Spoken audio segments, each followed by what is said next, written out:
Welcome back to Turn Down for What, your source for EV news and updates. Like and subscribe for more content like this episode. Let's dive on in. Welcome back to Turn Down for What? Another day, Another episode. and here we go. Well, last week, obviously, we had a quite abundant conversation around the recent presidential election and kind of what the potential outcomes of that would be and what that might look like. If you didn't listen, definitely go back and check out last week's episode. It was a good conversation. Kind of got the opportunity to kind of break down a lot of detail there. But anyways, this week we kind of had this in the pipeline and wanted to have the privilege of bringing on a special guest. And Chris, I will let you do the introduction and we'll start our conversation.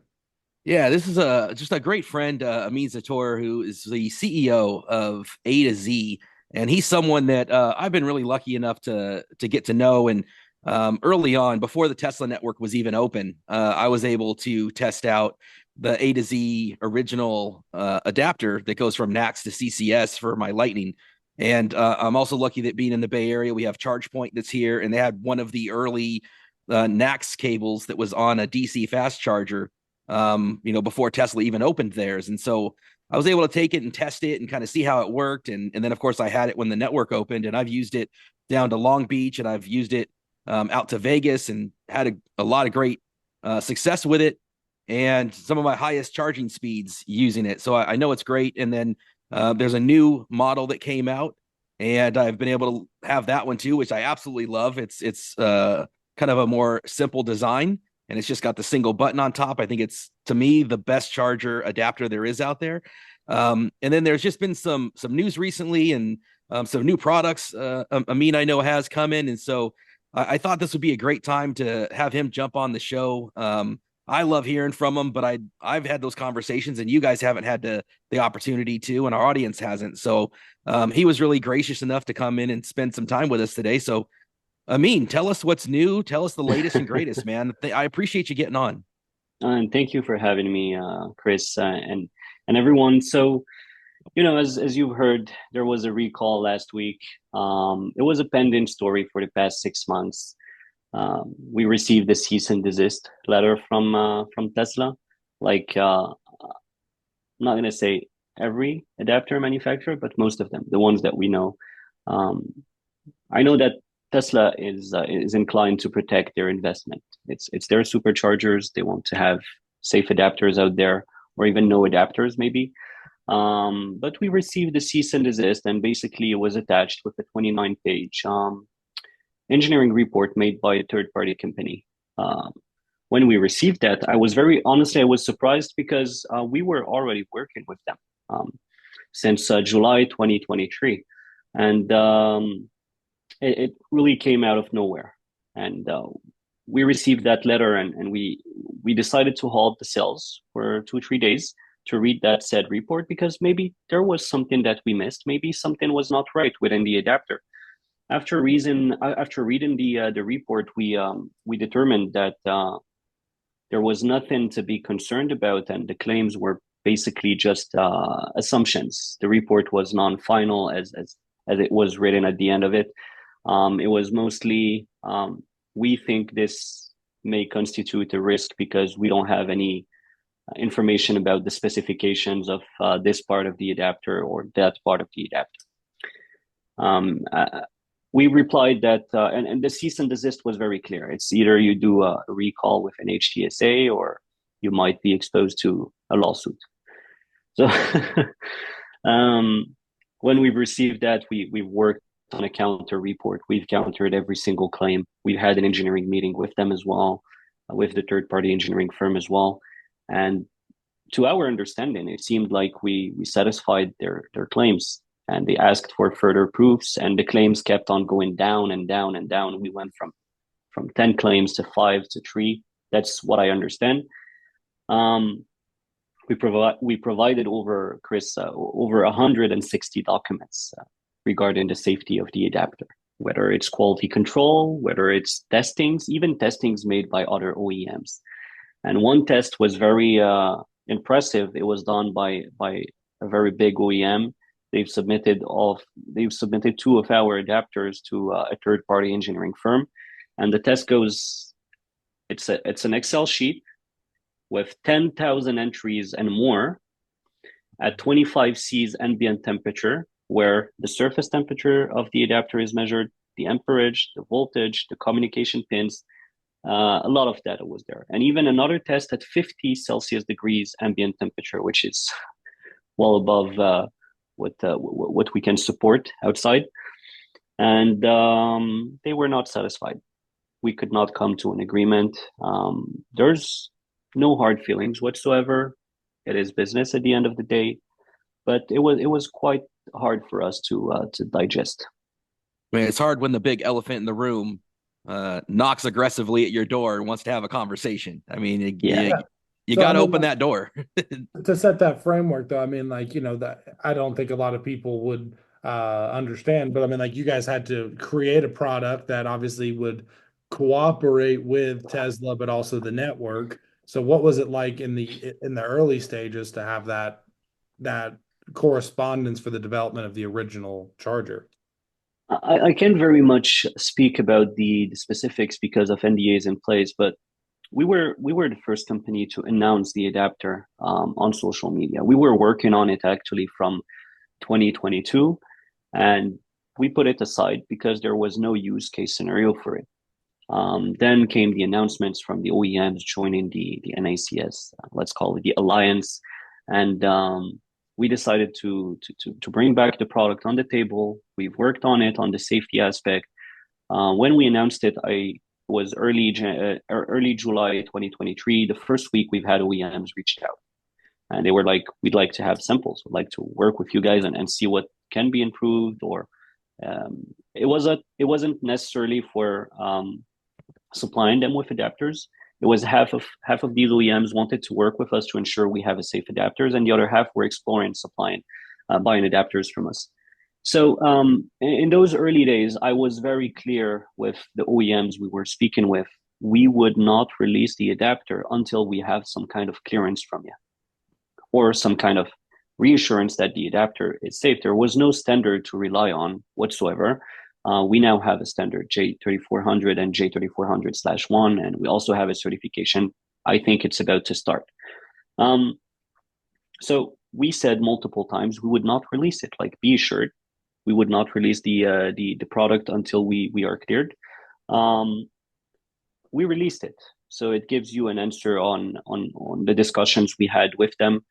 The adapter was revamped multiple times. We've had engineering recommendations. We had guidance towards the PCBA, the temperature readings, and such.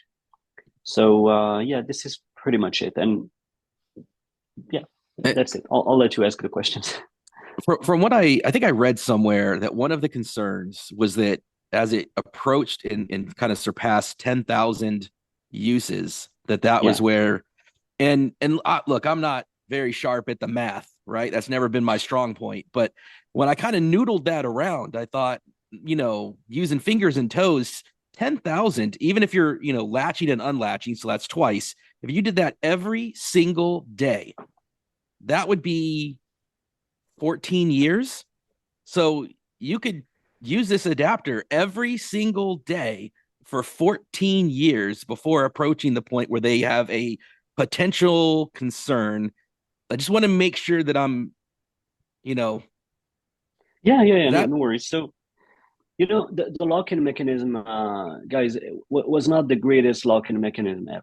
Like, honestly, this is almost something that comes out of the 1800. Like, it's very archaic. It's a slider lock. Yes, it does have a switch, but it was not great. Our customer service was overwhelmed. Even myself, I found myself helping customers that could not either engage the lock or that forgot there was a lock that needed to be engaged for the charging process to start.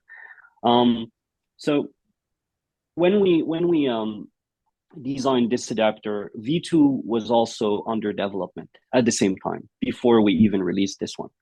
I'm not going to say it's a bad business decision that we released V1, but could we have avoided V1 and released V2? Yes. But at the same time, quite honestly, by the time that V2 was going to be ready, we would have been late to the party. I think Ford could say the So- same thing about their adapter series. I mean, you have to go back and I mean they're replacing a bunch and they've had all sorts of delays on their side of things. So I mean it's an intricate thing. Yeah. But you got to release what you have, and obviously as all technology, better versions come out as time progresses, and you guys are doing something that a lot of people in the space need, and the people that are waiting on Ford are waiting for months, and there's still a lot of people waiting. And so if you are an EV driver and need an adapter, this is a really, really good, solid place to start because it's one of the very few reliable and good, adapters that actually currently on the market.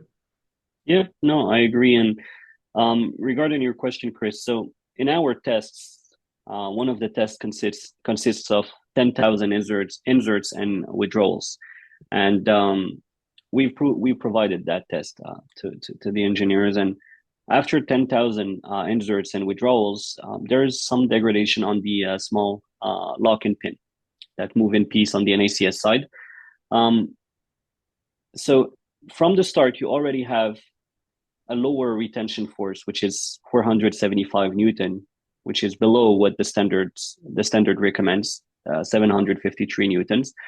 And then you have that degradation. So yes, after thousands of inserts, the retention force is going to be diminishing considerably. So this is what we meant by after 10,000 inserts, the retention force may not even be the same as before, and the adapter could be dangerous after 10,000 inserts or withdrawals. And then you have other factors, whether the inserts and withdrawals were done under heat, whether there was something damaging the small NACS pin and such. So when we were speaking with Tesla, we proposed to do a voluntary recall. So a voluntary replacement program without the NHTSA. They insisted that they wanted the NHTSA involved.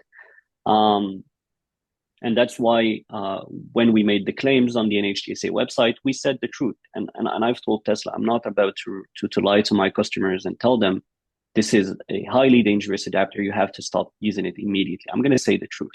And this is the truth, Yeah, I think and the new adapter, because you've worked closely. One of the things I really appreciate about you is that you've always been really transparent, and you've really been very collaborative. So you have worked with OEMs, you've worked with Tesla, you've always released and talked about your engineering information, and then what you did that I thought was really cool is you joined the group that is doing the UL the certification. Yeah, and so talk a little bit about that, because that is the Typhoon Pro is the one that I'm assuming you're having certified or you've submitted to them. We submitted to a certification agency that will certify the Typhoon Pro and all of our other adapters under UL 2252. Even the V1 has been submitted to be certified for UL 2252. And the reason why is not because we expect to start selling it again, is because we want to see if it would pass certification as it is without any modifications. So we joined the SAE back, I think it was in October, because that was where the party was. All the OEMs were there, all the charging stations company were there as well, and it was an international organization that was writing a standard. And having no guidance whatsoever and little information from OEMs or maybe just Tesla themselves, we decided to join because we wanted to learn about upcoming standards, whether it's J3400/1 or future standards. So we wanted to learn more. We wanted to be up to date on what an adapter needs to have for it to be safe for customers. We knew that whether it was OEMs, whether it was Electron or us, there was no certification at the time, but there was a need for adapters, and superchargers were open to, for example, Ford. So we wanted to know what was needed for the adapter to be sold right now, to be safe for customers. This has never been seen in history where you give a product to customers, young people, children, elderly people, women, men, where it can pass over 250 kilowatt. So we I've are said it worried before. about. So many people don't understand the amount of power No, that's coming through their hands, and exactly. I was trying to look it up. There was that adapter provider that Brandon Flash had actually reviewed that actually had hot lines like that were like accessible to the touch. It's like like you can get Yeah, dead real quick on I yeah, think it on was I trying saw bad that. on to. bad on bad adapters. So I mean, it's very important to have high safety in those things because it's a lot of juice coming through that infrastructure. I I think agree. that one was doing. She was trying to do AC and DC both. I think Yeah, was. And I remember, I mean, early on, that was one of the first questions I asked you because I didn't know. I'm not an engineer. yeah, And Josh and Jesse, you guys, do charging stations for a living, and I mean, you're engineering the adapters for them. But for me, I'm the I was asking questions early on, and I didn't understand that. And so there's a lot of consumers who, if they're out there on the big online stores, and they just see some cheap device, and it says it can do AC or DC, and it's not going through all the things, the rigorous things that you've done with it, they're going to make some I poor choices. I So agree. it's important that they understand the difference there. I love what Brandon does, and I believe Brandon has tested yours, and he's also had some really positive things to say about it. I've seen him support yours as one of the top adapters out there. So I think a lot of us agree that you've done a great job with it. So I appreciate it. Well, And one the fun part about Brandon is if you go back in 2022, uh, he was not very supportive of our company. We were just another third party company. We had to prove ourselves. And this is what I tell my team. This is what I tell my partners in China. It's not about making sales and selling the most adapters. It's not about beating the competitors. It's about sleeping well at night, knowing that thousands of people are going to be using the adapter. And I do truly, honestly, I do truly care about safety. I would hate for someone to call me someday and say, this happened, God forbids. It was using your adapter. What's next? So for us, it's about crafting safety adapters. We prior to releasing an adapter on the market, there's extreme tests done to it.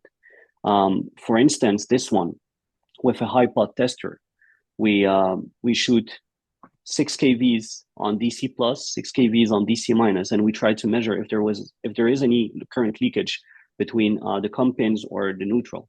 Because if there is any current leakage, for example, between DC plus and DC minus, that's where the explosion happens, and that's where people can die, and that's where people can get zapped, how do we say tickled. zapped, yeah. Yeah, Tickled, and then it's a minor injuries little happen, little zap, and it takes one event to happen for the whole EV industry to take a Yep. hit on. No, Just one event. You're right. Yeah, and it's not just your brand; the entire industry would take a The hit for that. entire industry. There's the one Exactly. instance where Tesla's self-drive, turns the vehicle and almost hits a train, and then it's all over all of the social media platforms because, oh, look at this, and it's like people use it all the time, and mistakes happen. But there's very little tolerance when it comes to forgiving these systems. Exactly. So it's definitely understandable that you have to. It can't be 99.99%. It has to be 100% Yeah, because people will take you down on the 0.01%. exactly. Well, I Exactly. want to change gears real quick, just slightly, to a Yeah. product that you make that is kind of hits home for us. So obviously we're out of Tennessee, and we're kind of proud that Nissan and the Leaf is made in Tennessee here in Smyrna, Tennessee. And when we built our stations, Josh and I looked into Chatamo, what would it take to kind of add one, and we decided that it was not feasible with the monies that we had to add that in. And I didn't want to do that. I'd have liked to included it, but there just was not enough traffic. So looking at your page, obviously there has never been a Chattamoota CCS except with yours. So can you Yep. tell us a little bit about that invention and that will allow Tennessee made vehicles to charge on our charging stations? So A2Z sole purpose is to develop products that will help EV drivers commute. Whether you have a very old standard that's not supported by the industry anymore, or whether you import or export your vehicle to another country, The CCS1 to CHAdeMO, there is other companies that also came out with it. The difference between ours, for instance, and the other companies, as far as I know, is we added temperature sensors, and then we optimized the software for full compatibility. I was not very present in the development of such adapter. One of my engineers has almost all the answers about that, but it's pretty much an adapter that we made sure we've gave some samples to people across the US and Canada, and we told them your only goal is to test charging stations. You don't have to travel, just on your commute and test charging stations, give us the logs, send them to us, and we're going to improve. It was all a question of timing. In the software, some charging stations have different timings than others. So it was always a question of timing. And that's how we made sure that the CCS1 to CHAdeMO adapter we have is compatible with 99% of EV chargers across the world. Yeah, so tell us, one of the other things that people ask a lot about are the extension cables that I know you've been working on, because a lot of while the V4s are really nice and extend, for those of us that have a lot of V3s around, we're taking up 2 spots. And sometimes if there's only 1 spot there, you don't have the option at all, or even if there's just a couple, you don't want to be that guy. So kind of, I know that's a challenge. Where are you guys at with that? Because I know it's something there's a lot of excitement about from the folks that listen and that are on the forums. For the sake of peace on the market, it's not in our hands anymore, meaning that for us, the extension is ready. The only thing that we're still working on is the lock-in mechanism on the female side. The prototype we developed have the slider lock, so you can imagine what's that's going to bring us in the future if we release it as it is. So we're working right now on new molds that's going to allow us to have a dual lock-in mechanism, such as what we have on V2. But it's in an OEM's hand, and they are analyzing it. They are providing us with a report, whether it's acceptable to sell or not. But according to our testings, we've done our own testings. The cable of the extension is UL certified, as it is. Okay. The connector is not yet UL certified. We have submitted that as well with all the other adapters. And just as a side note, all of our adapters in North America, whether it's CCS1 to NACS, J1772 to NACS, NACS to J1772, or NACS to CCS1, all have been submitted for certification. And we expect to have certifications on all adapters by the end of the year or very early January. So with that, I know one of the big questions is that it's not liquid cooled, and you've got, and I think it's the case, if I understand it right from having conversations with you, that it will give you a certain amount of charge speed, and then it's got sensors, I believe. Correct me if I'm wrong on this. I believe you told me it's got sensors on both ends, and it will derate as appropriate to keep it safe. Am I understanding that right? Can you talk about that? Yeah, that's right. It's going to act exactly the same as an adapter, as the NACS to CCS1 adapter. So you have 2 temperature sensors.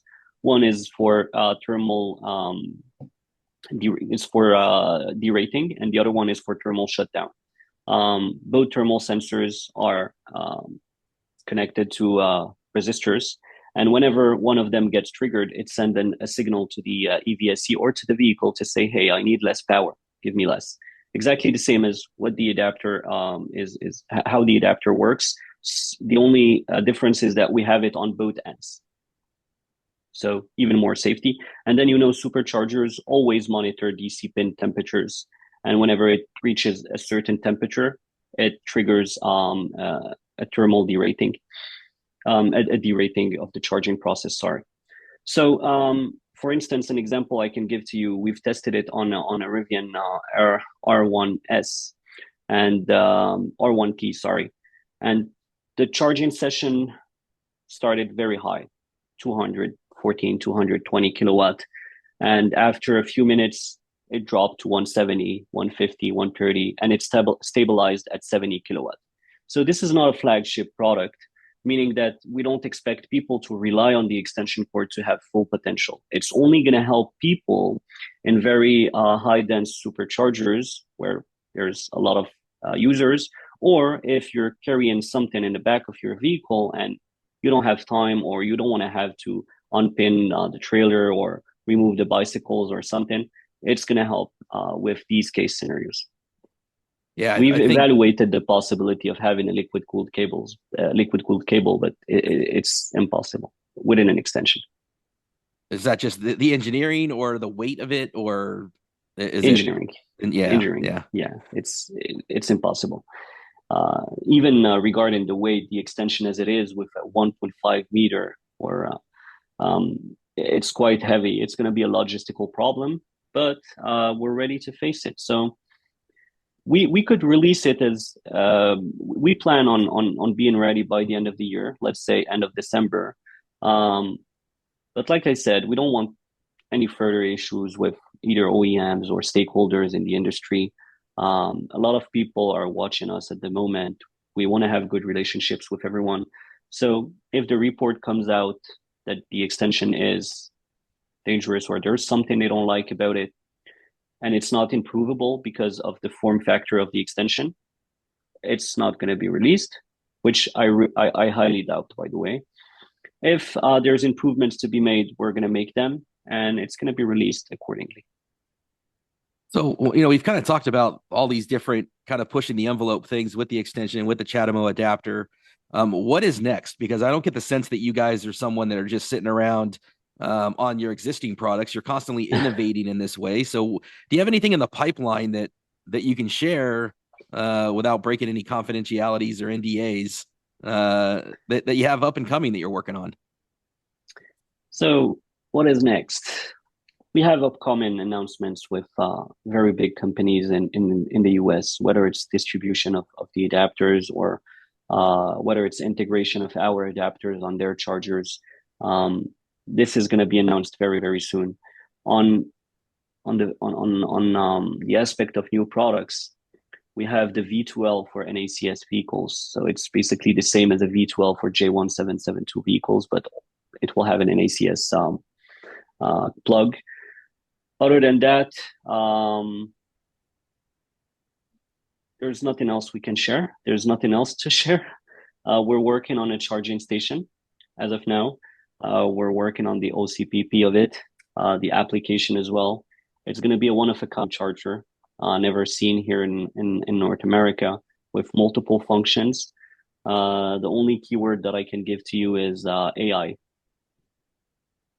Artificial intelligence on an AC charger? Mm-hmm. Tell me more. Not now. He's gonna lay the egg, and we're just gonna sit there and stew on it for a while. Right. Yeah, that'll be really interesting to see. I love hearing that you guys are starting to look at the AC charger space. Do you have a sense yet for the amps that you're thinking it's going to be? Yeah. 48 is kind of the standard, but I've seen them go as high as 80. Like, what are you guys thinking? We want it to be future proof, and it's a charging station that's not going to be super expensive, meaning that we're going to be in the same price range as other charging station companies. It's going to be 80 amps because we want it to be future proof. It's going to be also allowing the user to choose whether he wants J1772 or NACS. What else can I give you?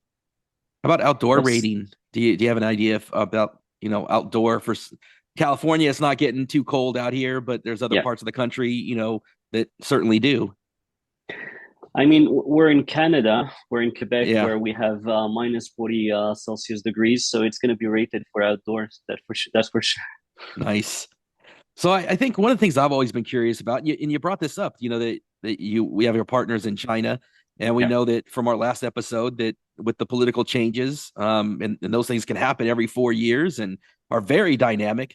So what can you share about that? Like, give us a peek behind the curtain of what it's like to be a company that is, in Canada, doing business in the US with partners in China, and you're trying to make revisions, because I'm assuming each time, do you have to adjust molds? Are the molds pretty much the same, but there's little details?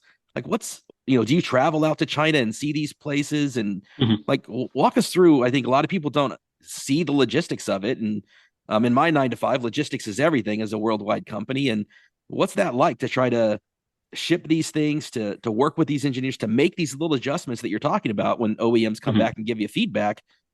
Talk to us about that. And do you have any concerns about tariffs, and what have you thought of that?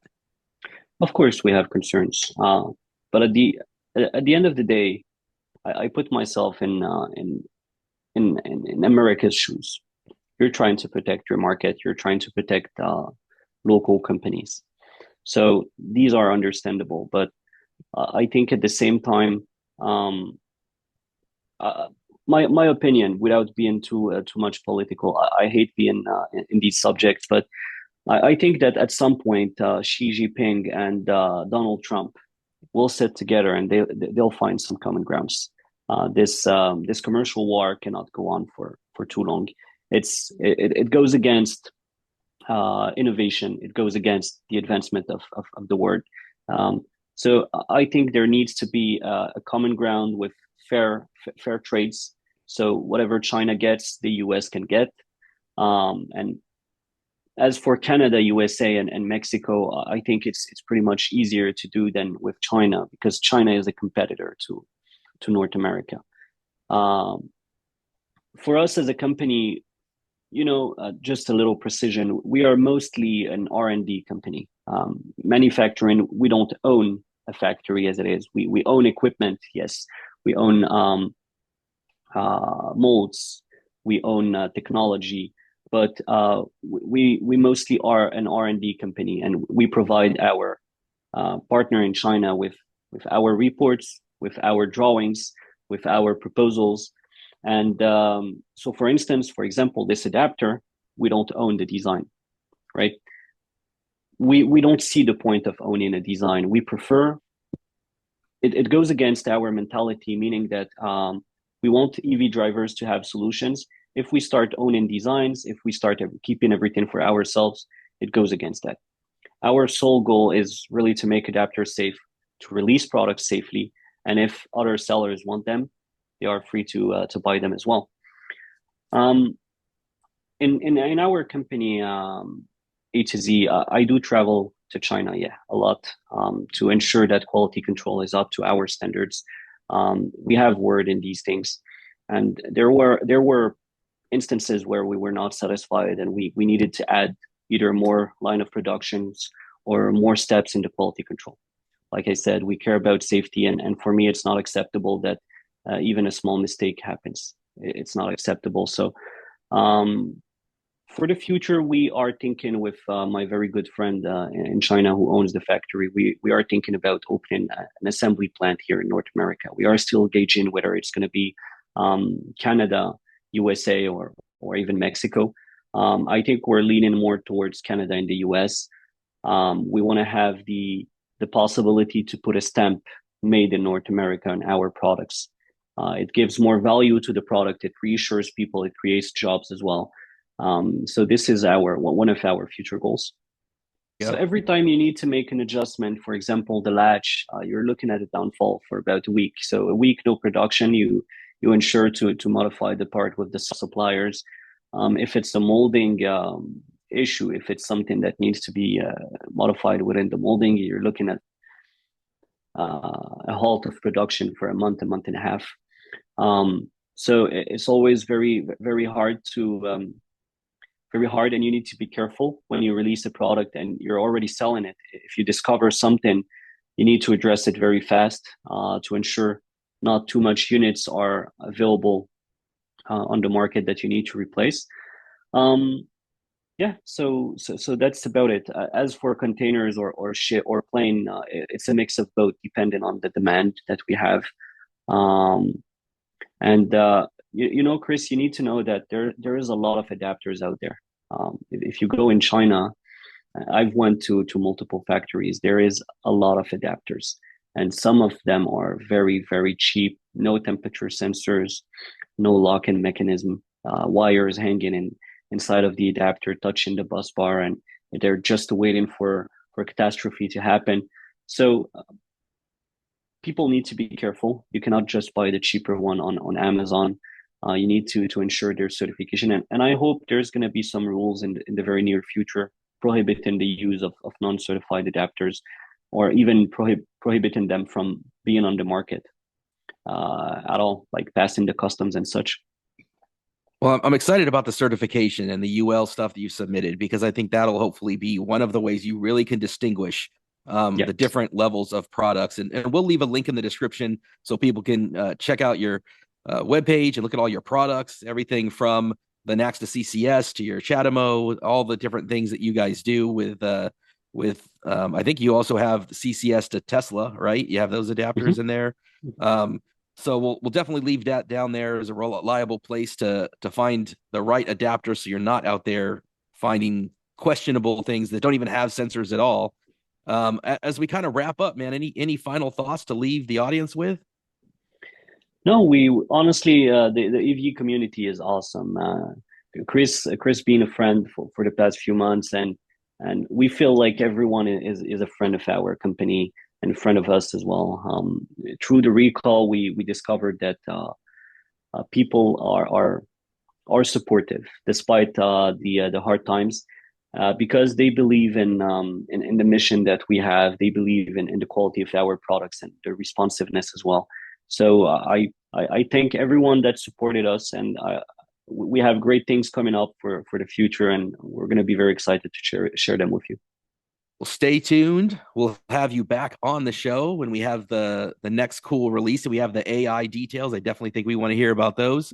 and I'm rooting for you. I've always been a fan, so it really means a lot that you took the time to come on the show. I've been wanting to do this. I appreciate it. I appreciate you. You have a lot of people supporting everyone. you, like you said. No, I appreciate you guys having me on the show. Thank you, Jesse and Josh. All right, guys, stay tuned for the next episode. Check out the link in the description. We will see you on the next Turn Down for What. See you guys. Thanks for tuning in to Turn Down for What. Make sure you're subscribed with your notifications on to tune in to more EV news and updates. See you next time.